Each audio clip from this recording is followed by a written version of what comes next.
Okay, so I have started in Bridge. I'm just going to open this into, I've got all my raw defaults here for this particular image. One of the ones that I always like to really check is that there's no noise, so there's a little bit of noise still there, so I'm just going to turn it up a little bit further, then open it into Photoshop. Okay, now so straight into Photoshop, new layer, and then I'm just going to come in and mask out this stuff down here. I always start on background fix-ups. I just feel like it's the easiest thing to jump in and do because that's the stuff that you see makes the most difference really quickly. I find using patch tool instead of clone tool gives a more natural finish, so you're not getting sort of repeating patterns for some of this sort of background stuff like this. And then I'll go in and I find as well going sort of sideways somewhere nearby, you'll get a similar sort of focal tone to where you are.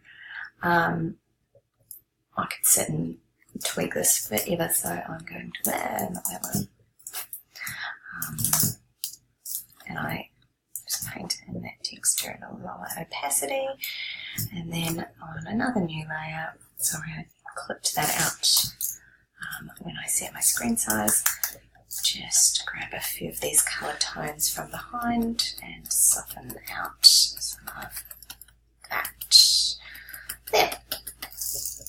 And then that is my background mostly tidied up for the sake of a tutorial. So, before, after. Next I'm going to move into baby skin retouching. So I know I haven't touched an action yet. I usually get into all this stuff first. I actually reshape the heads a lot because I find shooting on my 50mm, it does sort of distort. Ooh, not that much.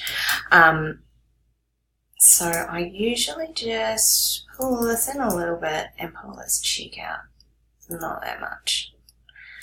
So when I'm doing this, if you push the letter P, you'll get your preview on and off, so you can see where you were and where you are to make sure that what you're doing isn't weird. I don't want to reshape him to not look like him, so always keep that in mind. I think that's good where we're at there.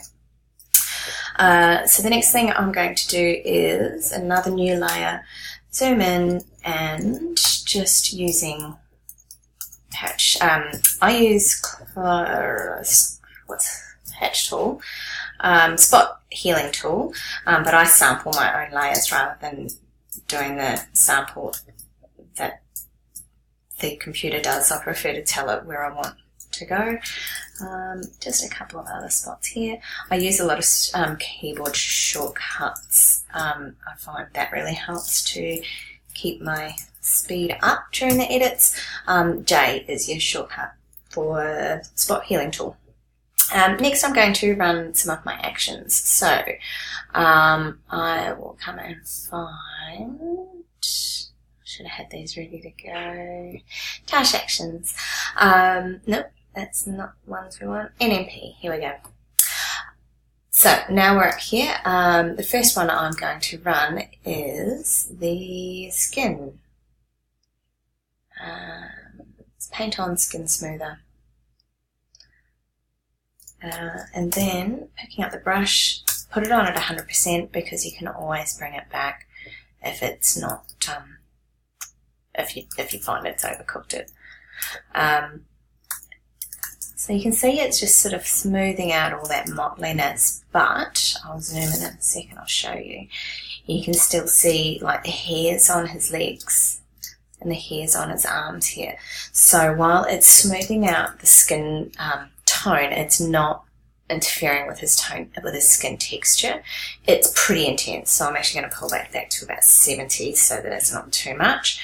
And then as we zoom in, we can see again a really before and after. He still looks like he's meant to. The next thing I'll probably do is play the darker and lighter layers. So this one is a really nice one to pick up the lighten. Brush tool at 20%, sometimes 10, sometimes 20, and just little dots on some of these highlight spots, the cheeks, the forehead, anywhere that we need to really sort of bring attention to. Paint on darken is really nice, just to paint I'll zoom in on this one, to paint into like the eye line here to get a really nice crisp look. Ooh, not that much. And also, again, at 10%, just under the nose is really nice, and under the lips. And, oh my gosh. So while we are on skin, I'm going to go in and fix up the toes there. So we can try paint away red skin. Here it is. Make sure you've got the mask selected for any of the painting stuff. And we're just going to lighten up his toes a little bit there. It's probably going a little bit on the blue side this time, so I'll bring that back a little bit there. The next thing you can do is a hue saturation layer, drop down to reds, pick up your dropper tool, select the really red point, pull it down until it goes bright blue, and then use these little sliders till you've just got just the blue parts selected, and then drag it up to like about +5. Somewhere between 3 and 5 is usually nice. If you do this, you need to then go back, select that layer mask, and paint it off his lips, because his lips have got a kind of funny colour here. So because this is a white layer mask, I'm using a